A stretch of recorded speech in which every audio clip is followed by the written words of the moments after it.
प्रकाश राज द्वारा एक किरदार को थप्पड़ मारकर हिंदी की बजाय तमिल में बोलने के लिए कहना थोड़ा अखरता है।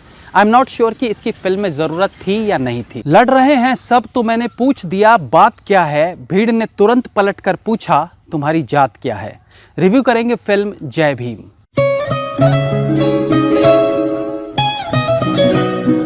फिल्म के बेस को समझने के लिए इसका टाइटल ही काफी है। इस टाइटल से ही पता चल जाता है कि ये फिल्म समाज द्वारा ठुकराए एक विशेष जाति की पीड़ा की कहानी होगी।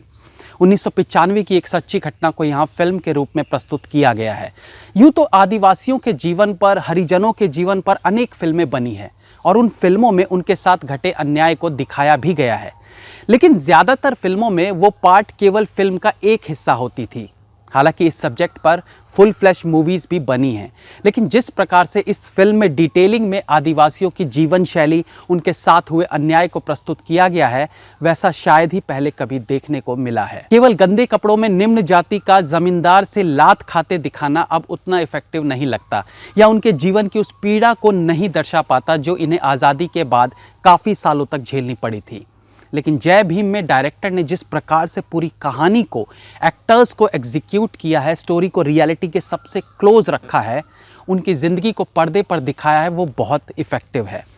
फिल्म में अगर आप राज कन्नू की गिरफ्तारी से पहले के दृश्यों पर गौर करें तो आपको फील होगा कि शुरुआती दृश्य कैसे आगे के दृश्यों पर इफ़ेक्ट करते हैं। एक आदिवासी की ज़िंदगी का जिस प्रकार से चित्रण किया गया है वो बहुत मीनिंगफुल लगता है। प्रथम दृश्य में ही चूहे को पकड़ने का तरीका, फिर दिखाना कि वो चूहे खाते हैं, लेकिन साथ ही साथ संगिनी जब एक छोटे से चूहे को जाने देती है तो ये उसकी उदारता को भी दर्शाता है। घर पहुंचता है तो बारिश की रात में उसके कमरे की दीवार का गिर जाना उनके संघर्ष भरे जीवन का आभास कराती है। यानी चूहे खाने के तौर पर उनका खान पान पता चलता है। टाट वाले घर की दीवार गिरने से उनके रहने के संघर्ष को दिखा दिया गया। जब सरपंच के घर सांप पकड़ने के लिए राज कन्नू बाइक के पीछे बैठता है और बाइक वाले से हल्के से टच होने से जिस तरीके से बाइक वाले ने रिएक्ट किया वो 1 सेकंड का रहा होगा, लेकिन वो एक रिएक्शन बता देती है कि उस समुदाय के लोगों का किसी को हाथ लगना भी कितना बड़ा पाप हो सकता है। इस बाइक वाले सीन में जब राज कन्नू बाइक चलने के बाद अपने पैर ऊपर करता है और उसका पैर साइलेंसर पर पड़ जाता है, वो सीन भी उन्हें असहाय और बेबस दिखाने में कारगर साबित होता है। इसके बाद एक जगह पर जब सरपंच की बीवी को राज कन्नू कहता है कि मालकिन हमारे ही गांव से है, तो मालकिन का चिढ़ना ये दिखाता है कि इन लोगों से किसी भी प्रकार से उच्च जाति वाले अपना नाम नहीं जुड़ते देखना चाहते थे। इसके बाद सरकारी दफ्तर में इनके कार्ड ना बनना, आज़ादी के बाद 1995 तक इनका एड्रेस प्रूफ तक ना होना, वोटर आईडी ना होना, इन सब चीज़ों से एक मजबूत पृष्ठभूमि तैयार की गई ताकि जब इनके साथ जेल में दुर्व्यवहार हो तो ऑडियंस इन सब पहले दिखाए गए दृश्यों से उनके साथ इमोशनली और अच्छे से कनेक्ट हो सके। सबसे अच्छी बात यह है कि इन सारे सीन्स को फील कराने के लिए उससे रिलेटेड संवादों का प्रयोग नहीं किया गया है। एक्टर्स के जेस्चर्स, उनके फेस एक्सप्रेशंस, सारी चीज़ें खुद ब खुद समझा देती हैं। स्क्रीन प्ले भी बहुत इफेक्टिव लगता है। फिल्म में कहाँ सीन जल्दी आगे बढ़ाना चाहिए और कहाँ समय लिया जाना चाहिए उसका ध्यान भी रखा गया है। हाँ, कोर्टरूम सीन्स में वकीलों के बीच वाद विवाद पर और समय दिया जा सकता था, जो एक कोर्टरूम ड्रामा फिल्म में होना ज़रूरी भी होता है। फिल्म में 2-3 जगह छोटे बच्चे के रोते हुए शॉट्स लिए गए हैं जो फिल्म को रियलिटी के और करीब रखती है। इसके बाद फिल्म की एक मजबूत कड़ी है इसके टॉर्चर सीन्स, जिन्हें बड़ी खूबसूरती के साथ शूट किया गया है। ये आई गेस फिल्म के सबसे इंपॉर्टेंट सीन्स थे जिसमें फेक पना दिख जाता तो फिल्म भी फीकी हो सकती थी। बट प्रॉप्स में यूज किया गया डंडा एक आध जगह छोड़कर कहीं लचकता नहीं दिखाया गया है।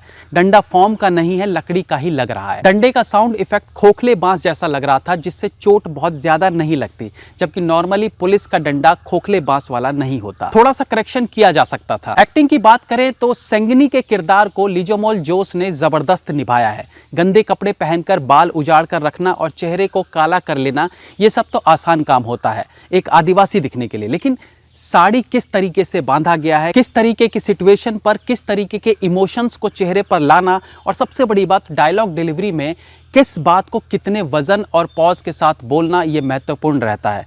और अगर महिला प्रेग्नेंट है तो उसके चलने, बैठने और डायलॉग्स में भी बदलाव देखने को मिलते हैं। और इन सब को लीजोमोल ने बहुत जबरदस्त निभाया है। राज कन्नू के रोल को के मणिकंदन ने निभाया है और ये किरदार भी संगनी वाले किरदार की तरह अपना असर छोड़ने में कामयाब रहता है। टॉर्चर सीन्स में पीड़ा को दिखाना, पत्नी के साथ रोमांस के दृश्य हो या आने वाले बच्चे के भविष्य के लिए दूर की सोच, इवन सांप चूहे पकड़ने वाले सीन में भी के मणिकंदन काफी रियल लगे हैं। सूर्या की बात करें तो जिस तरह के भाव वो चेहरे पर पूरी फिल्म के दौरान रखते हैं वो उनके अंदर चल रहे द्वंद्व युद्ध को फील कराता रहता है। उनकी आंखों से प्रतीत होता है जैसे वो एक तबके के दर्द से हमेशा परिचित रहे हैं और उन्हें इंसाफ दिलाने का एक सुरूर हमेशा उनके अंदर बना रहता है।